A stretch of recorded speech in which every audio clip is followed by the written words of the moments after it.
If it's Thursday, new reporting on secret back-channel talks with the Kremlin, new weapons for Ukraine, new Russian provocations against the U.S., and new questions about the future of the war and the U.S.'s response. Plus, Trump's alleged co-conspirator pleads not guilty in federal court as new details emerge in multiple criminal cases tied to the former president and the 2024 Republican frontrunner. And the presidential battleground of Ohio is poised to become the latest abortion rights battleground as activists move one step closer to getting a constitutional amendment on the ballot in what could be a crucial political test for both parties ahead of 2024.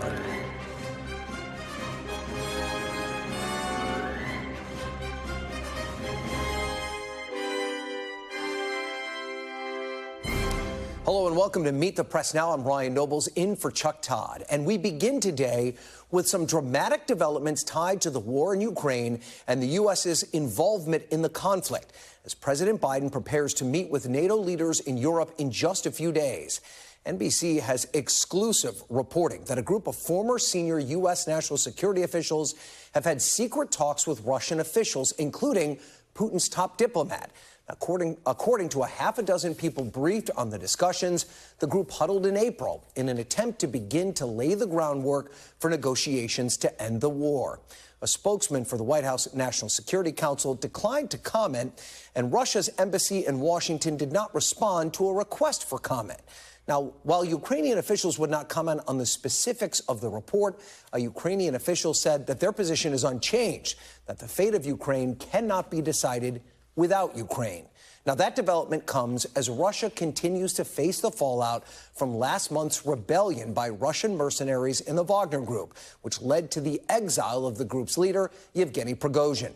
Earlier today, NBC News was invited to a rare news conference held by the Belarusian president, Alexander Lukashenko. He made the surprising announcement that Prigozhin had returned to Russia. With regards to Yevgeny Viktorovich Prigozhin, he is located in St. Petersburg. Where is he this morning? He could have gone to Moscow, or maybe somewhere else, but he is not on the territory of Belarus. Now, Prigozhin has not been seen publicly since the short-lived rebellion, and NBC News cannot confirm his whereabouts. Amid all of this, the Pentagon has released new dramatic video of Russian fighter jets harassing American drones conducting operations against ISIS in Syria. The Department of Defense has called it unsafe and unprofessional behavior by Russian military pilots. And that comes as the administration is expected to announce that it will be providing cluster munitions to Ukraine, a warhead banned by international treaty due to human rights concerns, though the U.S., Ukraine, and Russia are not signatories. Now, all of this, plus renewed concern about the attack on Ukraine's nuclear power plant, now on President Biden and NATO's agenda when they convene next week. It's a lot to talk about. And for more on all of this, I'm joined now by our team of reporters. Keir Simmons is in Minsk, where he just attended that press conference with the Belarusian president, Lukashenko. Josh Letterman broke the story on those secret talks. He is in London. Courtney Kube is at the Pentagon. And NBC's Kelly Kobeya is on the ground in Kyiv. Keir, let's start with you. What is the situation around Prigozhin? Why is he back in Russia, if he is, in fact, back in Russia? And what more did Lukashenko have to say about all of this? Well, Ryan, the picture is a little bit clearer, just a little bit. What's going to happen? What does it all mean? Still really, really difficult to decipher. We got to that press conference, one of the few international news organizations invited to the presidential palace for that news conference, expecting to be told about how Yevgeny Prigozhin was here in Belarus. You remember the deal that was done to stand down the insurrection, that Prigozhin would be able to come here with his Wagner fighters. To be told that they haven't been able to agree on the Wagner fighters coming here by the president of Belarus, and that Prigozhin is actually still in Russia. Alexander Lukashenko says that he's a free man in Russia, he says, and that perhaps Prigozhin and his Wagner fighters may never come here. As you can imagine, that was pretty difficult to understand. I tried to ask for some more detail. Take a listen. We discussed with Yevgeny Prigozhin and with President Putin. I would send them to the hottest battle points. Go and redeem yourself. back to Kiev, Senator. What happens now, Ryan, next? President Have you reached Putin... any conclusions? People will be surprised and mystified that a man who you say could have caused a civil war in Russia is still in Russia. When we meet with Putin, we will discuss this topic, but I'll give you my point of view. I'll share this point of view with Putin as well. In order to redeem himself and to redeem the misdeeds of PMC Wagner, I would send them to the hottest battle points. Go and redeem yourself. Now, Prigozhin himself, in an audio message, has suggested that he will be, and his Wagner fighters will be winning more victories on the front line in Ukraine. But remember, President Putin was so furious he wasn't even able to say his name just over a week ago. And overnight, Ryan, Russian state television has been talking about Prigozhin as a traitor, digging into his criminal history, showing pictures of a police raid on his home in St. Petersburg with piles of dollar bills, with a private helicopter, with fake passports. So, as well as Lukashenko appearing to distance himself from Prigozhin, there does appear to be an attempt by the Russian media, at least, to discredit him. And that may be a clue as to where things go from here. But it is a mystery. It's been difficult to predict for the last 2 weeks. Still is. And this also begs the question, then, what does it mean for this deal that was struck between Putin, Lukashenko, and the Wagner Group? What does that mean for all of that? Well, it does beg that question, and I think the honest answer is we honestly don't know. I mean, clearly what the challenge President Putin has is that he needs to demonstrate that you just can't do this. You can't lead an insurrection bearing down on Moscow. But on the other hand, he does need to hold the support, not just of the Wagner Group, but also his fighters in Ukraine, the Russian military. I think that's some of the tension that will be going on behind the scenes. And we have seen President Putin out in public trying to present himself, re-establish himself, his power, and also as a man of the people in many, many kind of photo opportunities. How does the Kremlin feel behind those Kremlin walls? That is Kremlinology. It's been difficult to decipher for decades, and I think it remains the case. We just have to wait and see how Prigozhin is treated. I mean, that's the fundamental thing. Will we see him? How will he be treated? And where will he go from here? All right, Keir Simmons, glad we had you in the room asking those tough questions. We appreciate that report. Josh, let's turn to you now. What more do we know about these secret talks, this exclusive reporting that you and your team broke? How will this result in, or how likely, I should say, is it that it could result in a negotiated end to the war, or could it lead to talks between officials, between channels on an official level? Well, this could lead to peace talks, or it could do absolutely nothing at all, Ryan. It's just impossible to tell. But you don't get anywhere if you don't try. And that is part of what is behind this effort, is the fact that there are no fulsome negotiations between the U.S. and Russian governments about ending the war that we know about, certainly none between the Ukrainian and Russian governments. And so these U.S. officials are, at least former officials, I should say, trying to keep open the channels of communication with the Russians, making sure that they are already putting forward some ideas that could address the most difficult to resolve issues in the war, like what happens to long Russian-held territory in Ukraine that the Ukrainians, even if they are successful in their counteroffensive, may never actually be able to liberate. And we know that while some of this has involved Russian academics, think tank types, and heads of research institutes, on at least one occasion, the top Russian diplomat, Foreign Minister Sergei Lavrov, was involved, holding a meeting for several hours in April in New York with former White House and State Department officials, all part of this effort to keep communication flowing with Moscow, even if the U.S. government directly at this point is not able to have those peace negotiations. Yeah, and Josh, I am interested in Lavrov's role in all of this. Is he somebody that's considered to have Putin's ear? Was it significant that he was a part of this? Well, everyone that we spoke to who is familiar with these talks emphasized the fact that there's one decision maker in Russia. It's not Sergei Lavrov. It is President Vladimir Putin. That having been said, Lavrov is someone who has been around for a long time. He has been foreign minister for years. And so as much as anybody can be considered to have Putin's ear on foreign policy issue, Lavrov would certainly be within that small handful of people. He is certainly someone who is considered to have some influence and at least knowledge of where the Russian approach to the war stands at any given point in time. Okay, great reporting, Josh. We appreciate it. Let's go to you now, Courtney, and we'll talk about these incidents between a U.S. drone and a Russian jet. What more do we know about this, and how significant is this in terms of United States-Russian relations? So it's not unprecedented. There certainly have been interactions between the U.S. military and the Russian military over the skies in Syria. In fact, there have even been some cases where there have been interactions on the ground. We at one point, actually earlier this year, we heard from the commander, the Air Force general who's in charge of all of the air forces in the Central Command area. He told us that there was a stretch in the spring where there was a nearly daily interaction between the U.S. and Russian military in the skies.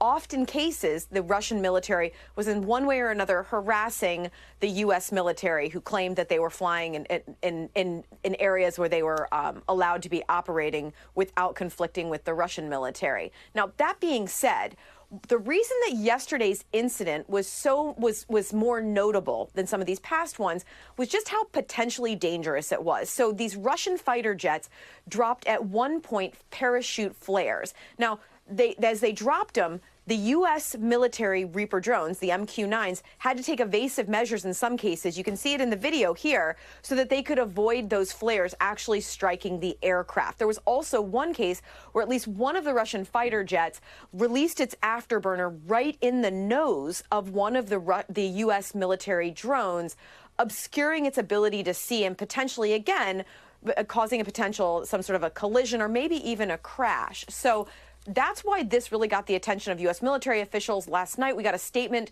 from the U.S. military calling these actions dangerous, and calling on the Russian military not to continue these sorts of interactions in the air. Now, I should say, you were just talking to Josh about his terrific reporting about these talks between the U.S. and the Russians on the civilian side.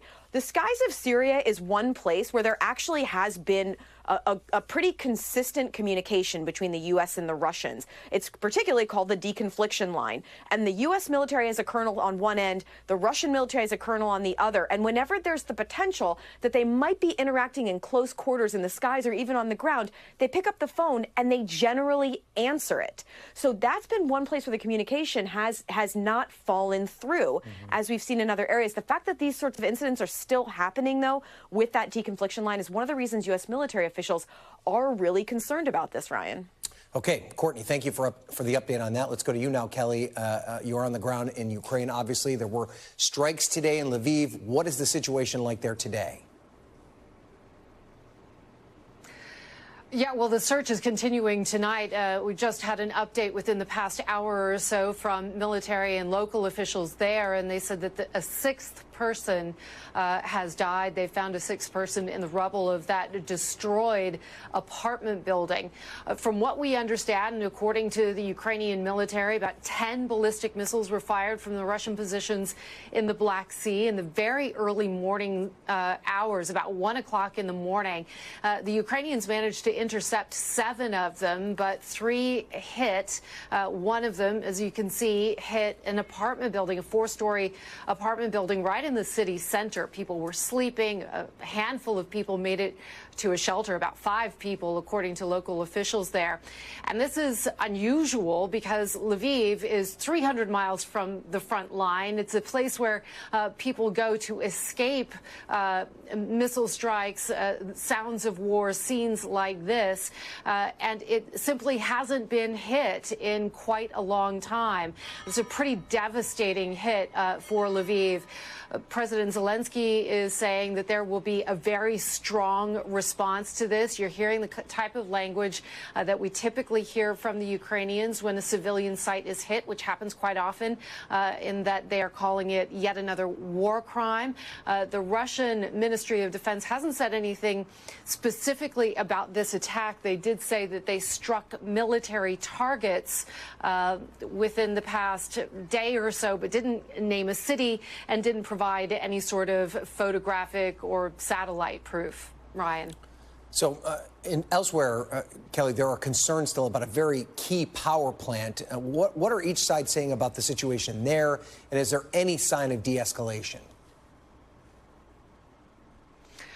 Right. So this is the sort of war of words between Russia and Ukraine over the past several days. In particular, Ukraine has been accusing Russia of mining the roofs or putting explosives on the roofs of two of those power stations and also on a cooling pond at that power plant. The Russians have controlled that plant since March of last year. The Russians have counterclaimed, saying, no, it's actually the Ukrainians who are planning some sort of attack here. The International Atomic Energy Agency, the UN watchdog on these sorts of things, did get involved just in the past 24 hours. They said, look, we were there a couple of weeks ago. We didn't see any evidence of any sort of sabotage. We need to get access again to verify that everything is safe here. Analysts basically agree that it would take a cataclysmic type explosion at this power plant in order to cause some sort of meltdown or radioactive event. But still, it's quite a concern for the IAEA. They want to get access on site. Not clear when or where that will happen. We did get an update tonight, in a sense, from the head of military intelligence for Ukraine.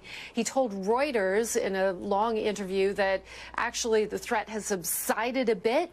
He didn't go into detail, but he did say the threat is always sort of there from the Russians because they control the plant. Ryan. Okay, Kelly Kobayat, live in Kyiv. We appreciate it. Thank you so much, Kelly. And then coming up, Trump lashing out at Special Counsel Jack Smith as his alleged co-conspirator appears in court amid new legal developments in the classified documents case and the January 6th investigation. The latest is next. Plus, on the road again, President Biden touts his economic agenda in South Carolina as questions swirl over that cocaine incident back at the White House. You're watching Meet the Press now.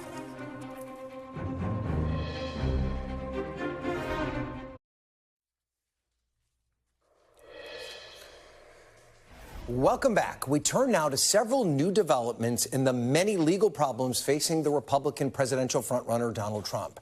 Earlier today, his personal aide and alleged co-conspirator, Walt Nauta, appeared in federal court in Miami for his arraignment.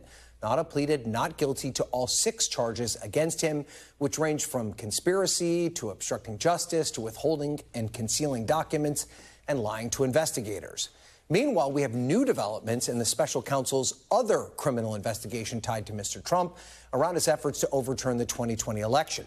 A spokesperson for the Arizona Secretary of State's office confirmed to NBC News that they'd been subpoenaed related to the Trump campaign's attempts to reverse Biden's victory in the state. And the former Arizona Speaker of the House, Rusty Bowers, told CNN he was interviewed by the FBI for 4 hours about the efforts to overturn the election as well. I'm hesitant to talk about any subpoenas, etc., but I have been interviewed by the FBI. They seem to have a good grasp on all of the testimony that I had given and all of the interviews that I had given. They were very aware of the January 6th committee testimony that I gave.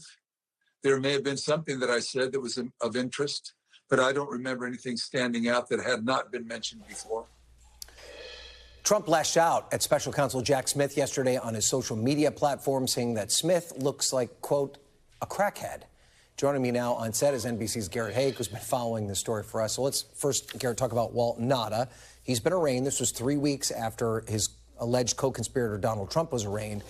And he now finally has local counsel, which was an issue at one point. What do we know about her, and what are the next steps in the case? Sasha Dudun is the name. She's not someone who'd popped up on our radar previously. She doesn't have a lot of kind of high-profile federal trial experience. She's a bit of a jack-of-all-trades defense lawyer down in South Florida. She ran for the Florida State House in 2018. You know, she's a Republican. But beyond that, there's not much to say about her, except she does practice pretty regularly in Fort Pierce, where we expect this trial will move forward with Judge Aileen Cannon sitting there. Still no date for when it'll move forward. The original plan, obviously, was August. The government's asked to push that back until December. If you were a betting person, I would consider taking the over on this, as nobody involved has the security clearances they need yet either, so it could be a while. And the Trump legal strategy is often to delay as much as possible. So that's obviously one of the many legal problems the former president is dealing with. I'm interested in your take on this. The fact that the special counsel is now looking into what happened in Arizona. There's been talk that even the governor there was pressured similarly to what happened to the governor in Georgia. We've spent a lot of energy focused on Georgia, but is this a significant development that Arizona is now part of this conversation? I think it is, and I think it's a good reminder that we should just think differently about this case in general. I think the shorthand, at least here in Washington, has been that the special counsel's had two cases, right? The documents and the January 6th case. But when you see the people that the special counsel has interviewed in states like Georgia and Arizona and Michigan and these other places, and this fake electors part of the puzzle here, it's clear that what they're investigating, at least, and it may not be what they charge, is much broader than that. It's this sort of fulsome effort to overturn the election that goes back much farther and extends much wider than what happened here in D.C. in just the days leading up to January 6th. And so I think this focus, at least as we're learning about it now in Arizona, is very interesting. Whether it tells us anything about the timing, whether they're closer or further away, given kind of the broader scope than I think what a lot of people understood as recently as a few weeks ago, is an open question. But it's definitely interesting, and I think it should, definitely concern anybody who was involved in that broader plot that the special counsel's not stopping at the Potomac River. Yeah, it's playing out so similar to the Select Committee's investigation, which we thought at that time was just about the violence on that day, and became a much broader look into the efforts to overturn the election as well. Give us the view from inside the Trump campaign. You talk to that team every single day. They're certainly putting on a brave face, acting like this is actually politically beneficial for the president. He's raised a bunch of money over the past cycle.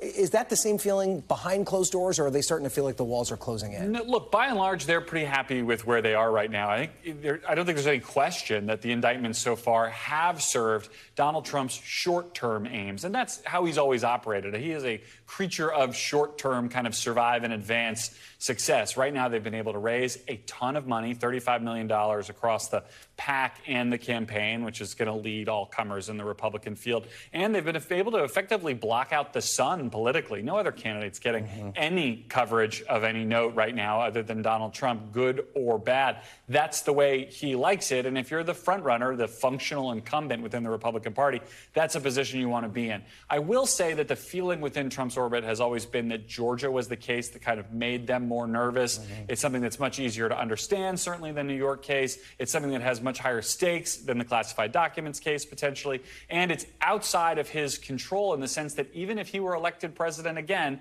he cannot pardon himself in the state of Georgia. So that's the one that has always been kind of the most concerning to the Trump campaign, or to Donald Trump and those close to him, which are sort of two separate entities in how we should think about this. But by and large, they're perfectly happy with where they are right now. They have the right enemies, which in some cases is exactly what you want, especially in a Republican primary. We won't get into the former president calling the prosecutor that's looking into his case a crackhead. That's probably for the best. Which I'm not even sure even you'd be able to explain. So that I could. Garrett, thank you so much. You bet. Appreciate it. Turning now to from Donald Trump's White House to his rival, President Joe Biden. Biden has arrived back at the White House after remarks in South Carolina this afternoon touting Bidenomics as he looks to make the economy a key part of his 2024 campaign. But it comes as the White House has been dogged by questions around the discovery of cocaine in the West Wing. Sources say the dime-sized baggie was discovered at the highly trafficked West Executive entrance, not the West Wing lobby, as we were previously told. That's a pretty big difference. Sources also tell NBC News the investigation is expected to be wrapped by Monday, much sooner than previously reported. And officials caution it is unlikely they'll be able to determine the person responsible. Joining me now with more on this is NBC News White House correspondent Mike Memoli. Mike, you know that building as well as anybody who covers the White House. I mean, give us a little bit of context about this updated location and why they had it wrong in the first place. And I would have to imagine in the fever swamp of the right-wing internet that this is just going to become more fodder for conspiracy theories. Why can't they seem to get this story straight? Well, there was some confusion as I was talking to White House staffers at various levels yesterday about where the consensus seemed to be narrowing on what entrance it was. There's the West Wing entrance that we were talking about on the main level yesterday, which is the one that, frankly, often our network, other networks have cameras trained on full time. I walk by it dozens of times a week as we're walking to and from our camera locations. That's also the one we're most familiar with. You're seeing it on the screen now as far as an arrival point for congressional leaders, other typical visitors over the course of a typical White House day. What's significant about this new location is specifically the proximity to a very important and secure location, the White House Situation Room. One of the sources I was talking to yesterday was confused about why the cubby location, the place where people might be asked to leave their phones, other personal belongings, was being associated with the main floor, because it is the proximity to the Situation Room which requires people to leave those belongings behind. So as we're talking to our sources, though, they indicate that there is the same access to this entrance as there is the main level to the West Wing tours that a staffer might give. Again, they're continuing to suggest that this is the most likely scenario was that an individual who came for a White House tour rather than official business or some other purpose is what's at issue here. The other thing that's notable, I think, is the timing of a potential resolution of this investigation. I think yesterday we were probably in expectations management, especially by the Secret Service. Now they've already been able to have a number of conversations, look through a lot of the data that would be available to them, and they feel more confident in accelerating that timeline. Okay, so let's now talk about what the president was up to today. He was in South Carolina. He's selling Bidenomics. The question is anyone buying? It seemed like 6 months ago the economy would not be an issue that this White House would want to run a re-election campaign on. It seems like that's changing, Mike. Yeah, that's absolutely right. I mean, the White House has always been confronting this gap between the popularity of the initiatives, the laws the president has signed, infrastructure, CHIPS, the Inflation Reduction Act, with the president's own approval ratings. The projects are more popular than the president who's ushering them into law. And that's really what's behind Bidenomics. They want to better connect not just these specific initiatives, but the positive economic data, especially as inflation begins to taper off. They want the president to get credit for it, especially as Republicans are now showing up at some of these events and touting some of these funding announcements as if they voted for it. You see the White House more aggressively pushing back on the Republicans who aren't doing so. So there's always a risk that the economy will again turn south. But in the White House's view, the bigger risk was that the president doesn't get credit when things go well, whereas if things do turn south, they know they're going to get the blame. Yeah, it's that difference between the hard economic data and just the way people feel, which is a very difficult quotient to try and understand. That will be the challenge for them in this upcoming campaign for sure. Mike Memoli from the White House, thank you for that reporting. And up next, the abortion rights fight heats up in the battleground of Ohio, where abortion rights activists just cleared a key hurdle in their efforts to get a constitutional amendment on the ballot this fall. You're watching Meet the Press Now.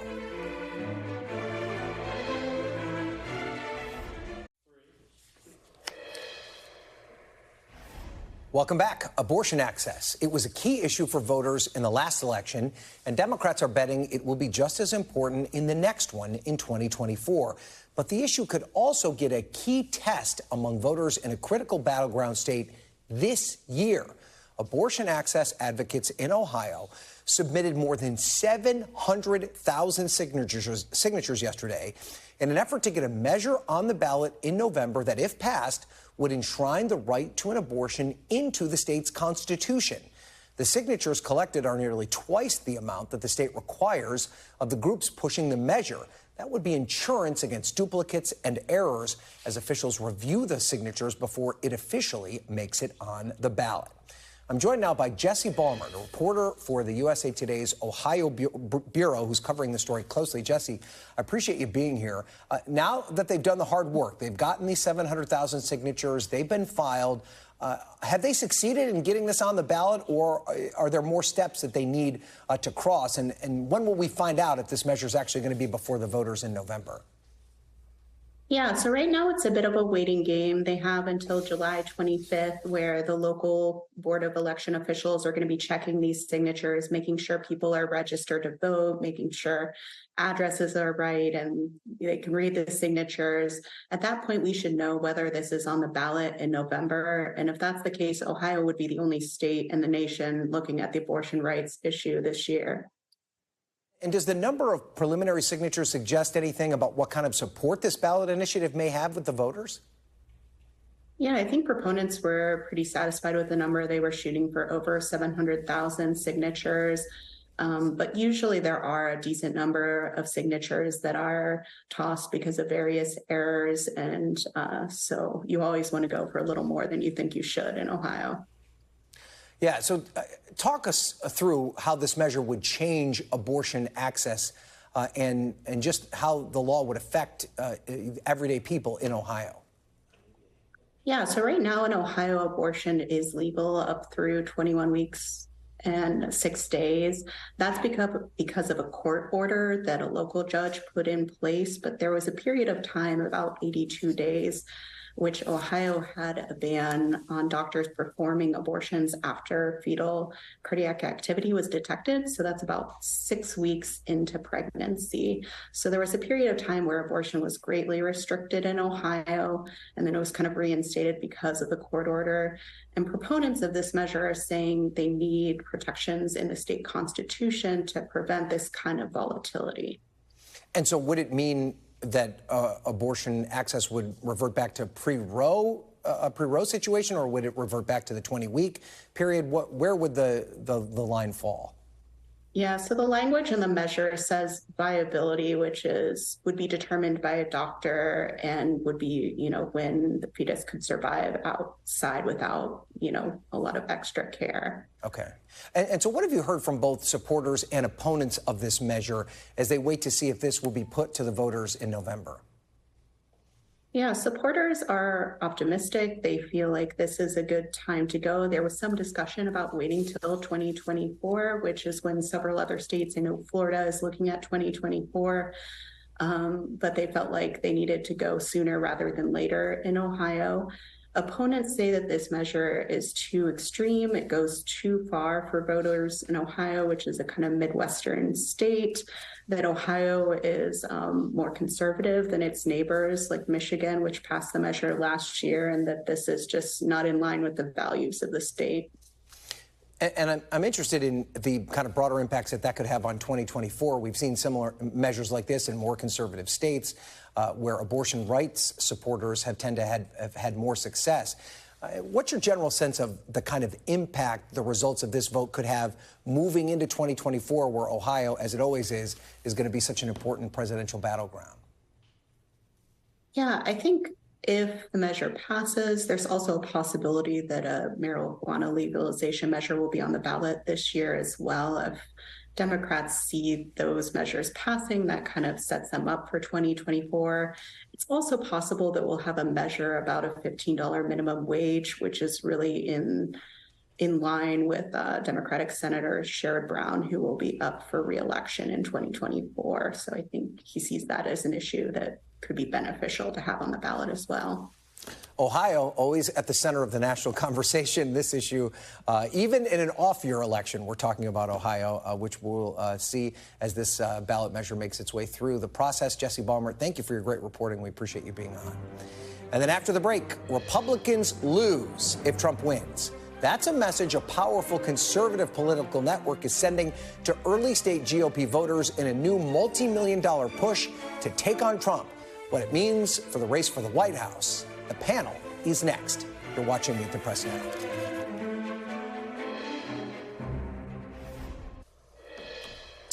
Welcome back. Turning now to the 2024 presidential race, where we're starting to see more and more ads from Trump rivals looking to put a dent in his lead over the Republican field.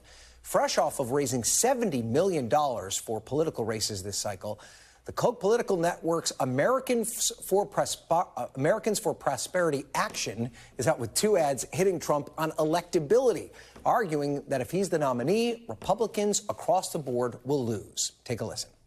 Instead of making Biden answer for his reckless progressive agenda, Trump makes the debate about indictments, personal grievances, and the election he lost. Sure, he did some good things as president, but the reality is Republicans lose if Trump is our nominee. With Donald Trump, Republicans lost the House, lost the White House and the Senate.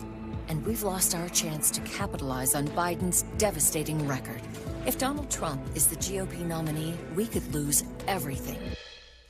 Well, additionally, a super PAC backing Mike Pence is attacking his former boss on foreign policy. America doesn't stand with thugs and dictators. We confront them. Or at least, we used to. There can be no room in the leadership of the Republican Party for apologists for Putin. There can only be room for champions of freedom. Joining me now to talk about this on set is Daniela Diaz, a congressional reporter for Political, Democratic pollster and NBC News political analyst Cornell Belcher, and Jim Garrity, senior political correspondent for the National Review. So, Daniela, I watch these ads, and it reminds me as if I'm watching something from maybe the early 2000s, the late 90s. I mean, it's seemingly how you might win a Republican primary back then. We're way past. This is a different time, isn't it? Is this going to resonate with Republican voters? Well, I do want to say you're going a little too far back for me to remember, Ryan. Gen Z. But yeah, well, millennial. But look, we've covered elections before, you and I have, and this is interesting because the last election we just covered, 2020, we didn't see this divisiveness in the Republican Party. We saw a candidate like Donald Trump, who was the clear lead. Now we're seeing his former vice president campaign against him on almost every issue.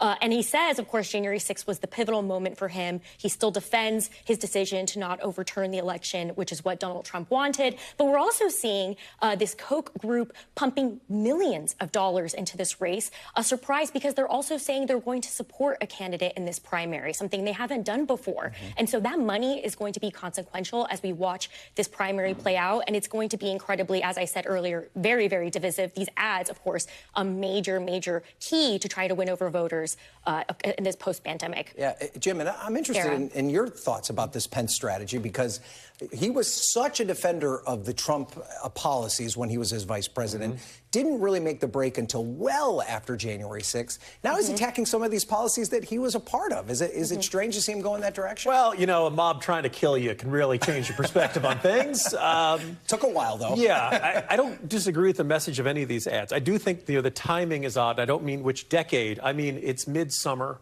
It's the 4th of July weekend. I don't know who's paying that much attention to politics right now. The Republican debate is in August, towards the end of the month, and maybe at that point, I think people might be tuning in and a little more receptive to messages like this. I don't know if necessarily any of these ads are a form of panic, but I do kind of feel like if you're Pence, you've jumped into the race, everybody knows you're in it, and you're at, what, 5%, 6%, a whole bunch of polls? You have not made a splash. It is Trump, it is DeSantis quite a bit behind him, and then everybody else is in single digits. So I don't think it's not panic time, but that little bit of concern that, you know, as Yogi Berra used to say, it gets later out there earlier than you think. Well, to your point on the debates, Pence said an interesting thing on the trail this weekend is that he debated Donald Trump plenty of times without the cameras on. It didn't seem like he won too many of those debates, judging by their policy decisions. I mean, do you think that has any impact on the debate itself? I suppose if at some point Mike Pence says, you know, back when we were, you know, just you and me in the Oval Office, you said you wanted to rescind the Second Amendment or some sort of, you know, like maybe something like that would make a splash. But again, it's tough to be, when you're vice president, it's very tough to look bigger and stronger and more influential than the guy whose job is just president. So Cornell, you're the pollster here. You're the one that gets into these numbers, and kind of getting back to this point I was making before about what it was like to run as a Republican maybe 10 years ago versus what it's like now. Are these kind of messages resonating with Republican primary voters? Well, I think let's take them apart and take them on one by one. I get the Pence ad, because actually I don't see it as a foreign policy ad at all. It is about strength and leadership. And one of the key characteristics, especially on the Republican side, and they want in their leaders, is a strong leader.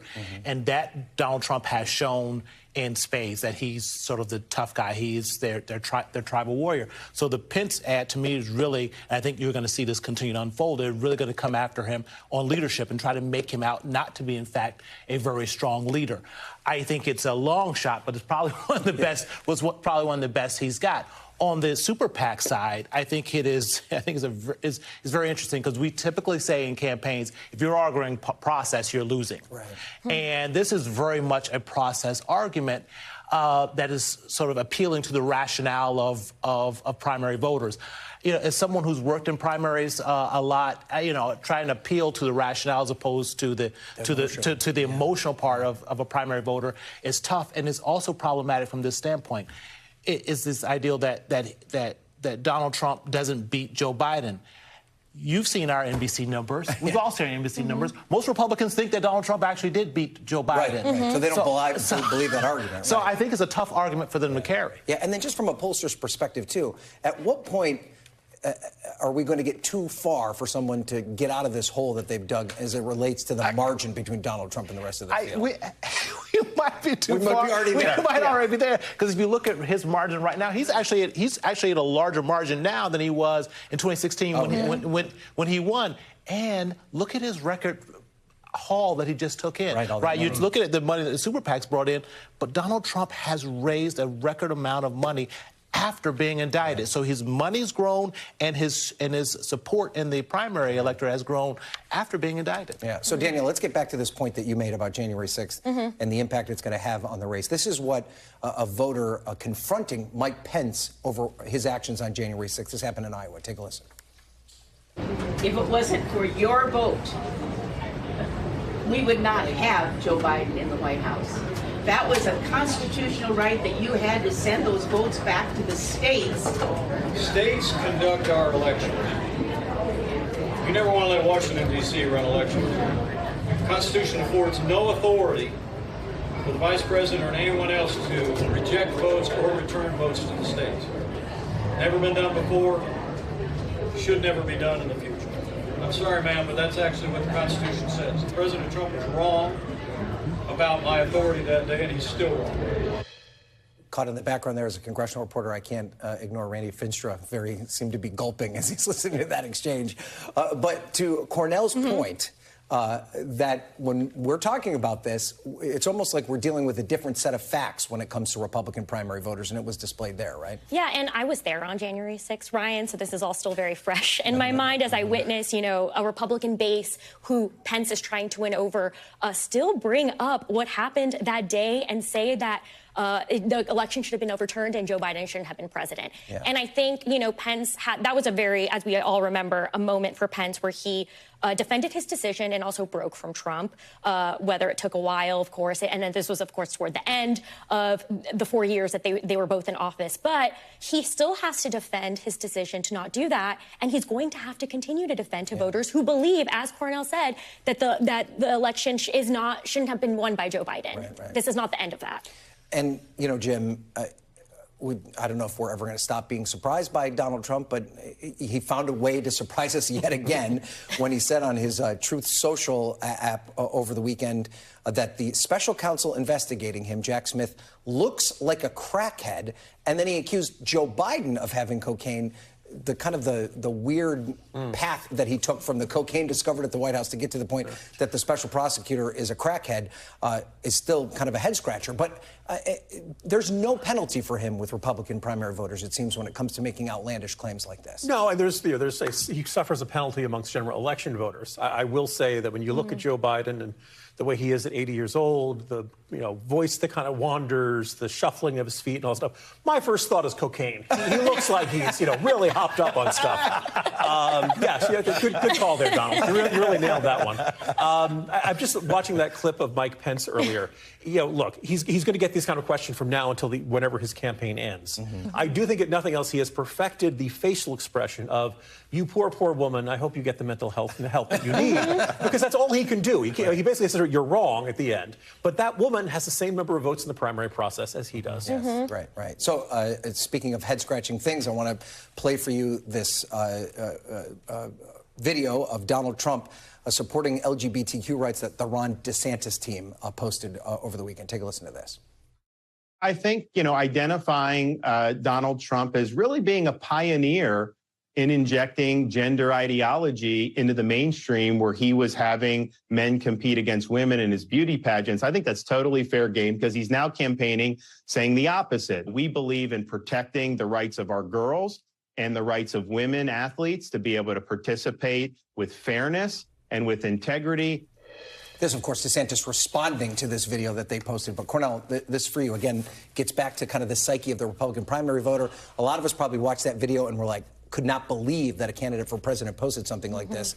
But does it work with primary voters in the Republican Party? We will see. I mean, the take on, let's first call out the ad for what it was. It was brazenly homophobic. And I'm just shocked at how brazenly homophobic it was. And it's not okay. Yeah. It's not okay for us to mainstream this. It's yet to be seen. I think that this idea that Donald Trump is somehow to the left on cultural issues, I think it's yet to be seen. I think it's an interesting play. I don't know how successful it would be, but I get from a campaign tactic to try to attack him to the right of Donald Trump on cultural issues. We'll see how it plays. Yeah. To Jim's point, may be okay in the primary, but kill you in the general election. Yes. We'll have to see. Daniela Diaz, Cordell Belcher, Jim Garrity, great conversation. We appreciate you being here. And still to come, Treasury Secretary Janet Yellen lands in China in the Biden administration's latest bid to ease tensions with Beijing. What's at stake next? You're watching Meet the Press Now.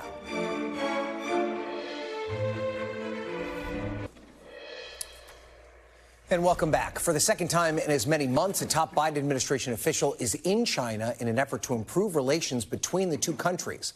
Earlier today, Treasury Secretary Janet Yellen touched down in Beijing for the start of a 4-day trip. It comes less than a month after the Secretary of State Tony Blinken met with China's President Xi Jinping. Bonnie Lin is a senior fellow for Asian security and the director of the China Power Project at the Center for Strategic and International Studies, and she joins me now to talk about this. So what should we take from Janet Yellen's trip there, and what was her main objective? Thank you, Ryan. It's great to join you.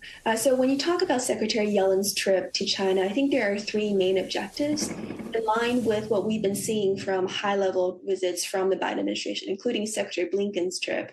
One of the main goals is for the United States to deepen and increase frequency of communication with China. Of course, for Secretary Yellen, there's also the very specific goal of remaining engaged with China on trade and investment.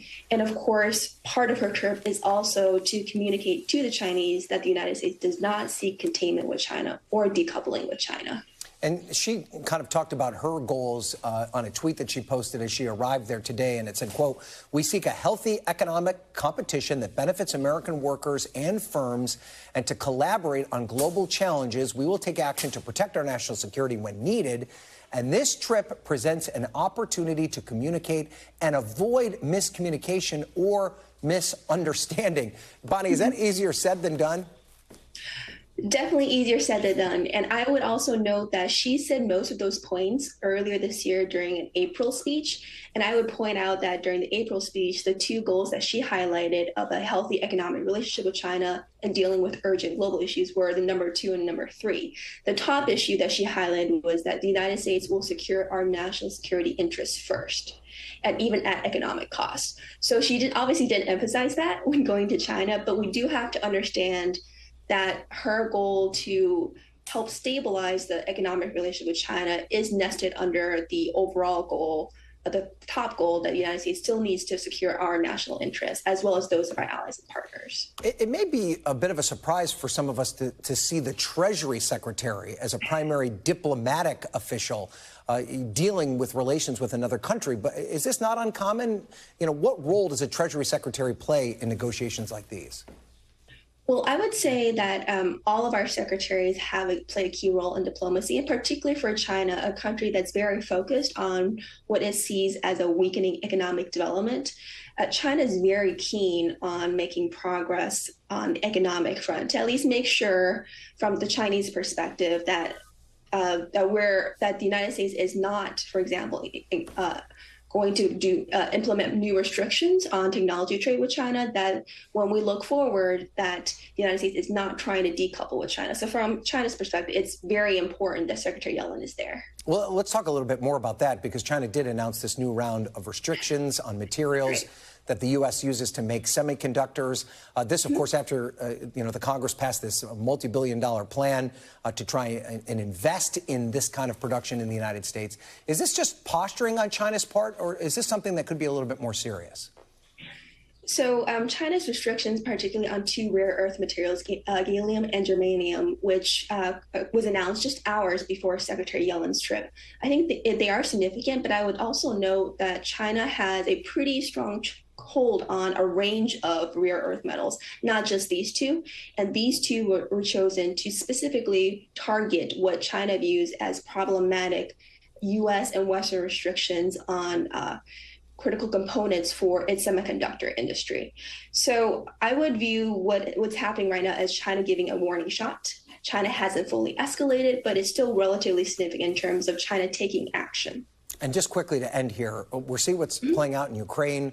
Does that situation in any way serve as a cautionary tale to President Xi as he considers the situation with Taiwan? The short answer is yes, but I would also caveat to say that China is learning from Russian mistakes, and if China were to take action against Taiwan, it would try to avoid the mistakes that Russia did. Okay, terrific insight, Bonnie Lynn. Thank you so much for being here. We appreciate it. Thank you very much. And thank you for being with us this hour. I'll be back tomorrow for another edition of Meet the Press Now, but our NBC News Now coverage continues with Hallie Jackson right now. Thanks for watching our YouTube channel. Follow today's top stories and breaking news by downloading the NBC News app.